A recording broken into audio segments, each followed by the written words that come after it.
Biz asker değildik. Ama can vermeye de yabancı değildik. Bunu dışarıdan bakan anlamaz. Koruculuk anlatılacak bir meslek değildir. Yaşanır. Doğuda korucu olmak, sabaha çıkıp çıkmayacağını bilmeden geceye girmektir. Üzerinde üniforma yoktur belki. Ama sırtında vatan vardır. Silahın vardır ama asıl yük yüreğindedir. Ben o dağları ilk tanıdığımda kıştı. Öyle bir soğuk vardı ki nefes aldığında boğazın acır, ayaz iliklerine kadar girer, gece olunca sesler bile donar. Bizim devriyelerimiz sessizdi. Konuşmazdık. Çünkü bu coğrafyada konuşmak değil, dinlemek hayat kurtarır. O gece yanımda 2 korucu vardı. Biri Hüseyin'di. Benden büyüktü. 3 çocuk babasıydı. Her devriyede cebinde çocuklarının fotoğrafını taşırdı. Diğeri Ferhat.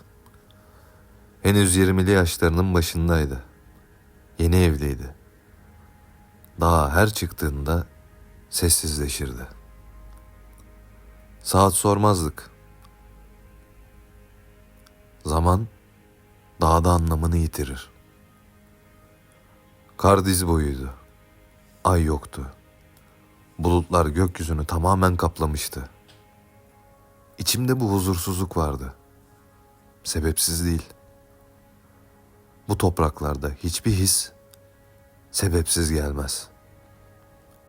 Gece iyice bastırmıştı. Ay yoktu. Kar ayazın altında gıcırdıyordu. Bir kayanın dibinde kısa bir durak verdik.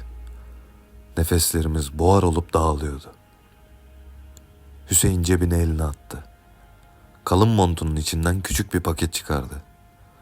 Ferhat fark etti. "O ne abi?" dedi fısıltıyla. Hüseyin pakete baktı. Bir an gülümsedi. Ama o gülümseme yarım kaldı. "Oyuncak," dedi. "Kızımın." Ben baktım. Bir şey demedim. "Yarın doğum günü," dedi Hüseyin. 6 olacak. Paketi açmadı. Sadece elinde tarttı. Bugün çıkarken hanım dedi ki, "Geç kalma. Mumları ben yakamam." Sesi çok sakindi. Ama gözleri doluydu. Ferhat başını eğdi. "Allah bağışlasın abi," dedi. "İnşallah kendin verirsin." Hüseyin hafifçe güldü. "İnşallah," dedi. "Büyüyorlar çabucak." Sonra bana baktı. "Senin var mı?" dedi. "Yok," dedim. "Henüz." Başını salladı. "Olunca anlarsın," dedi. Daha soğuk geliyor o zaman. Bir süre sustuk. Sadece rüzgarın karla oynayan sesi vardı. Ferhat sessizliği bozdu. "Abi," dedi. "Şu dağda bazen korkuyorum." Hüseyin döndü hemen. "Korkmayan yalan söyler," dedi. Ferhat bir yutkundu. "Eve gittiğimde," dedi, "hanım hep soruyor. Bu son devriye mi diye." Hüseyin paketi tekrar cebine koydu. "Hiçbir devriye son değildir. Ama bazıları akılda kalır." O an içimde tuhaf bir sıkıntı oldu. Sanki biri adımızı fısıldıyordu. Hüseyin ayağa kalktı.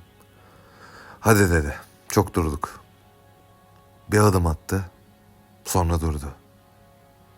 Geri dönüp bize baktı. "Olur da," dedi. "Olur da ben yarın dönemezsem."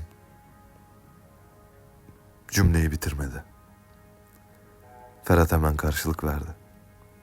"Öyle konuşma abi." Hüseyin başını salladı. "Söz verin," dedi. "Kızımın doğum gününü unutmayın." Boğazım düğümlendi. Söz dedim. Ferhat da aynı şekilde. Söz abi. Gülümsedi Hüseyin. Tamam dedi. Hadi kalkın gidelim artık. Ve yürüdü. Hüseyin fısıldadı. Sessizlik fazla abi. İlk ses silah değildi. Bir taşın başka bir taşa değme sesi.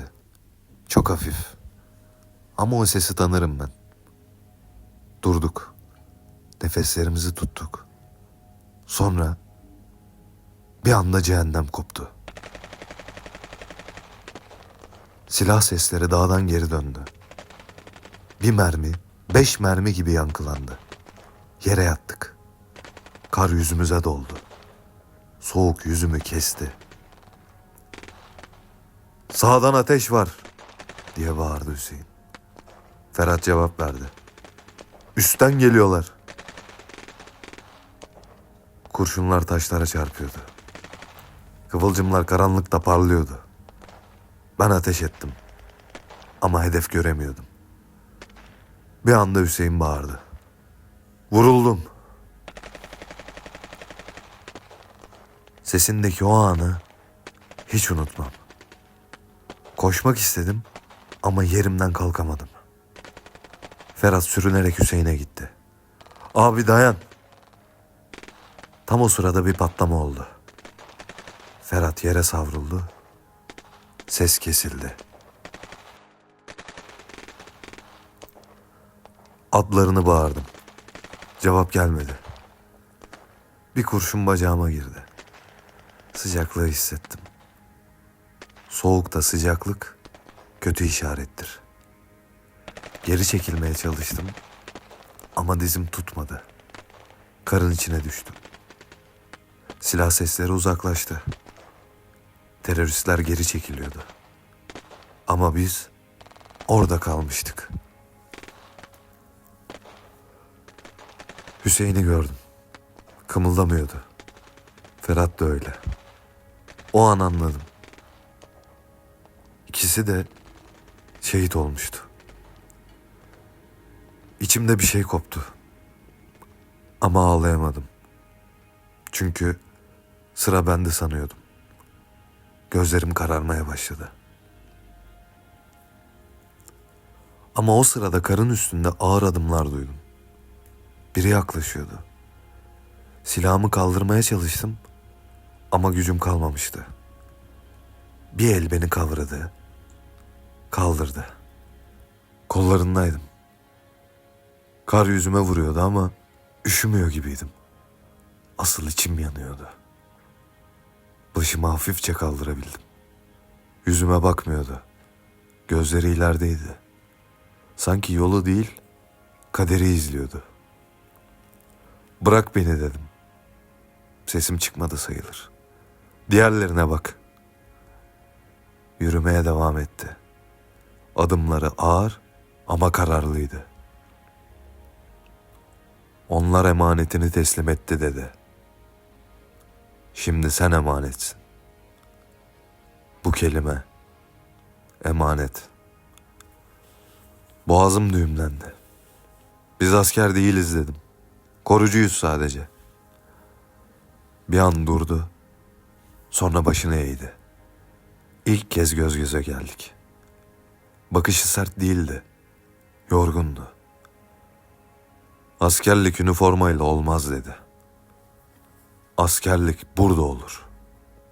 Elini göğsüne koydu. Soğukta titreyip yine de geri dönmemek askerliktir. Ailesini düşünüp yine de bu dağa çıkmak askerliktir. Bir süre sustu.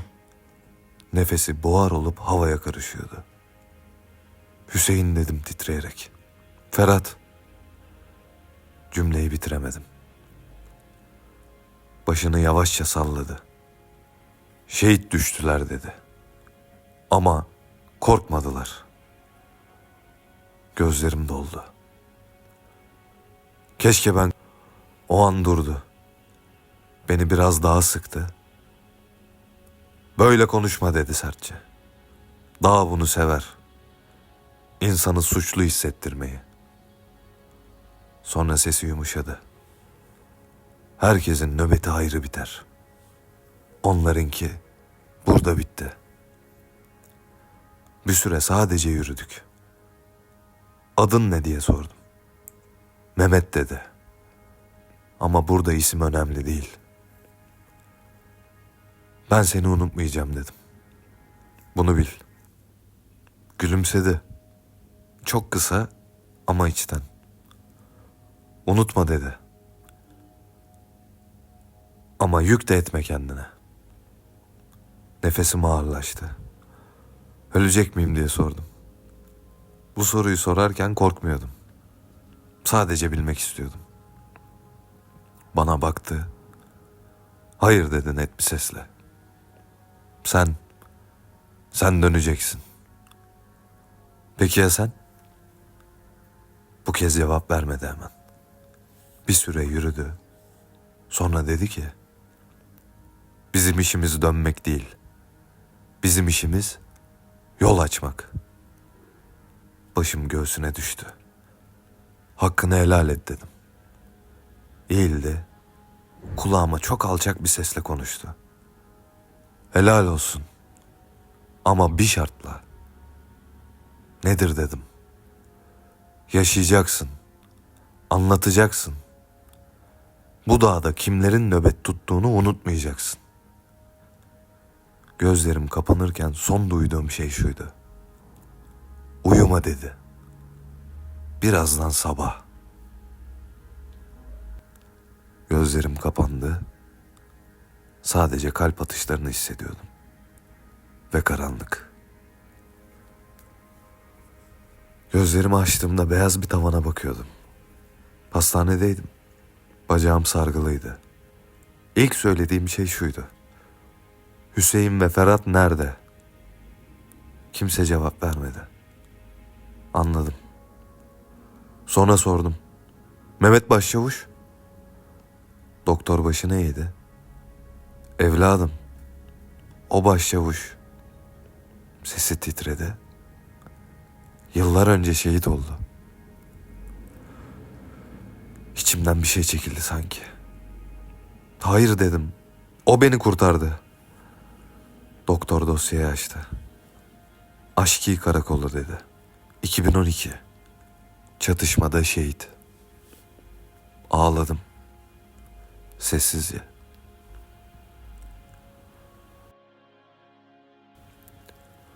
Aylar sonra daha yeniden çıktım. Ama bu sefer mezarlığa. Hüseyin'in mezarı. Ferhat'ın mezarı. Mehmet Başçavuş. Mezar taşına dokundum. O an hiç rüzgar yoktu. Ama bayrak dalgalanmaya başladı. Yavaşça. Biz asker değildik. Ama bu topraklarda herkes biraz askerdir. Kimi üniformayla, kimi yürekle. Ve bazıları şehit olduktan sonra bile nöbet tutmaya devam eder. Ben hala o dağlardan geçerken şunu hissederim. Kimse orada gerçekten yalnız değil. Ve ben o günden beri Hüseyin'in çocuklarının hiçbir doğum gününü kaçırmadım. Pınar, Ece ve Ali. Siz yaşayın diye